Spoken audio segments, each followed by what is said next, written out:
प्रकारची जात गणना झाली नाही, कोणाची लोकसंख्या किती याचा काही अभ्यास केला गेला नाही। आणि हे झालं 9 एप्रिल 1965ला। त्याच्यानंतर काय मामला झाला आहे तो महत्त्वाचा आहे। मंडल आयोगाच्या वेळी मंडलपेक्षाही मोठा घोटाळा या महाराष्ट्र राज्यामध्ये आरक्षणाच्या भानगडीमध्ये झाला आणि तो घोटाळा 23 मार्च 1983ला झालेला आहे। मराठ्यांच्या इतिहासातील सर्वात मोठा काळा दिवस किंवा मराठ्यांचा गळा घोटणारा दिवस, जालियनवाला बागमध्ये जनरल डायरनी जे हत्याकांड केलं त्याच्या हजारो लाखो पटींपेक्षाही मोठा जर कोणी हत्याकांड केला असेल तर ते 23 मार्च 1983ला शरद पवार यांनी केलं। आणि शरद पवार हे महाराष्ट्राचे मुख्यमंत्री असताना त्यावेळी त्यांनी डायरेक्टली ओबीसीचं हे जे 11% आरक्षण होतं त्याच्यामध्ये हे लेवा पाटील, लेवा पाटीदार, लेवा कुणबी अशा 3 जाती फक्त एका ओळीच्या शिफारसीनं, एका डेस्क ऑफिसरच्या शिफारसीवरती त्यांनी त्यात ॲड केल्या। ओबीसींचं आरक्षण 11वरनं 14% गेलं होतं, ते त्यांनी शरद पवारांनी डायरेक्टली 14वरून 30% केलं। आणि घटनेची आरक्षणाची जी मर्यादा आहे सुप्रीम कोर्टाने दिलेली 50%पर्यंत आरक्षण नेलं।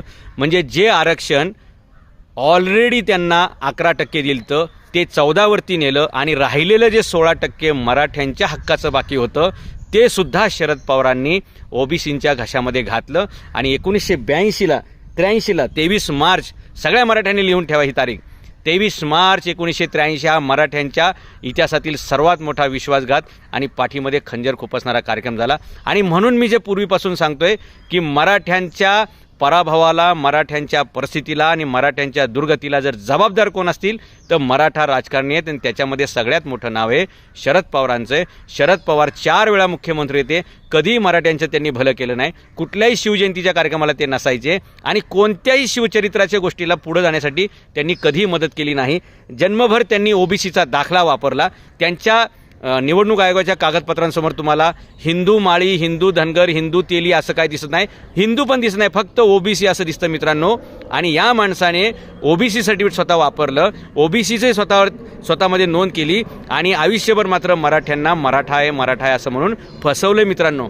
म्हणजे आणि मराठ्यांचा इतिहास आहे, औरंगजेब समोरून चालून आला तर 27 वर्षे संघर्ष करून त्याला हरवण्याचं काम मराठ्यांनी केले, पण हे सोबत राहून बगलेमध्ये सुरा खुपसायचं काम, पाठीमध्ये खंजीर खुपसायचं काम शरद पवारांनी केलं 1983ला। आणि तिथेच मराठा समाजाचा सगळ्यात मोठा विश्वासघात झाला। मराठा समाजाचा खऱ्या अर्थानं आर्थिक, सामाजिक आणि शैक्षणिक प्रगतीचा खून तिथं पाडला गेला। मराठ्यांच्या या सगळ्या प्रगतीचा कडेलोट झाला आणि मराठा समाज एक समृद्ध समाज ते विपन्न समाज इथपर्यंतचा सगळा प्रवासाला सगळ्यात मोठा जबाबदार घटक जो कोण असेल तर शरद पवारांचा हा निर्णय।